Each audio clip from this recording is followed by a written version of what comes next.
kiamat.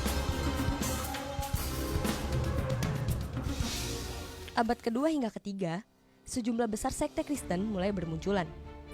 Beberapa sekte memiliki penafsiran kitab suci yang berbeda dengan penafsiran gereja mula-mula. Mereka diantaranya adalah kaum Ebionit, dari kata Ibrani yang berarti miskin atau rendah hati, menganggap diri mereka sebagai pengikut sejati Kristus dan murid-muridnya yang miskin.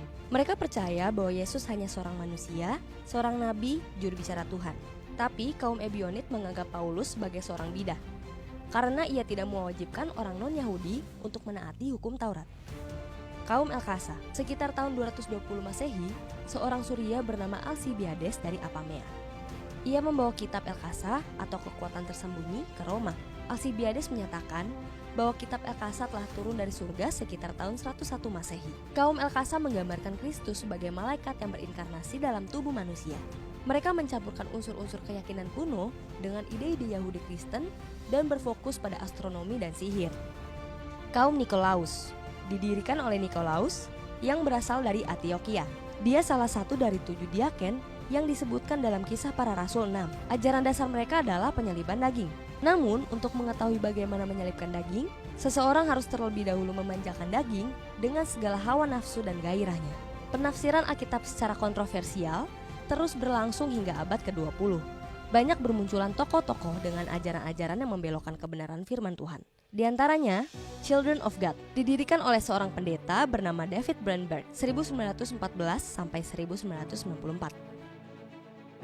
COG menerapkan ajaran seksual sharing di mana para anggota komunitas ini bebas melakukan hubungan seksual dengan sesama anggota, sekalipun hubungan pernikahan tetap diakui. Belakangan, David sendiri tak hanya menikahi satu orang wanita, tetapi juga wanita-wanita cantik lainnya. COG menerapkan hukum kasih secara serampangan dan menurut penafsiran sendiri. Mereka percaya bahwa hubungan heteroseksual antara orang yang dianggap dewasa secara hukum dan sama-sama suka adalah suatu mukjizat murni dan alamiah ciptaan Tuhan dan diizinkan menurut kitab suci. Oleh karena itu, para anggota dewasa boleh berhubungan seks dengan sesama anggota dewasa yang berlawanan jenis. Remaja di atas usia 16 tahun juga diizinkan berhubungan seks dengan remaja yang seusia mereka. Hubungan seks antara anak-anak dan orang dewasa dilarang keras. Para anggota keluarga sangat dianjurkan untuk berhubungan seks dengan anggota manapun yang mungkin membutuhkan. Hal ini disebut berbagi atau hubungan seks pengorbanan.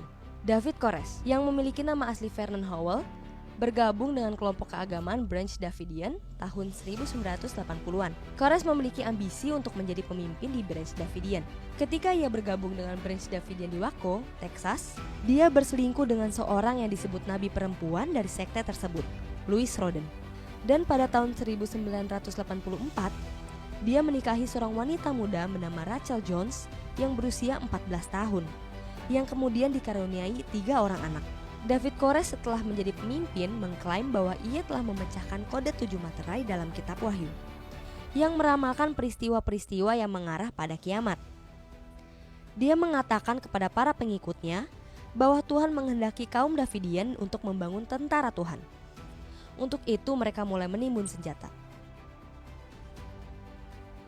Pada tanggal 28 Februari 1993, Biro Alkohol, Tembakau, dan Senjata Api Federal atau BATF menyerbu kompleks Gunung Karmel, markas Branch Davidian di Waco, Texas. Pengepungan berakhir setelah FBI mengerahkan serangan tank dan gas air mata pada 19 April 1993. Pengepungan 51 hari itu menewaskan lebih dari puluhan orang, termasuk David Koresh yang ditemukan tewas dengan luka tembak di kepala. Shincheonji atau disingkat SCJ melakukan praktek peribadahan Kristen dengan pemahaman tersendiri di Korea Selatan. Nama resmi ini adalah Gereja Yesus Shincheonji dan didirikan oleh Lee Man-hee pada tahun 1980-an. Kata Shincheonji sendiri merupakan kombinasi dari bahasa Korea yang bermakna baru, surga dan bumi. Lee Man-hee mengatakan bahwa dia abadi dan bahwa keselamatan membutuhkan iman kepadanya dan bukan kepada Yesus Kristus. Selain itu, Lee adalah satu-satunya manusia yang memiliki karunia rohani untuk menafsirkan Alkitab dengan benar. Jadi bagaimana menurut Anda tentang ajaran sesat? Apakah Anda mempunyai pengalaman bertemu dengan penganut sekte atau bidat? Berikan pendapat Anda di komentar ya.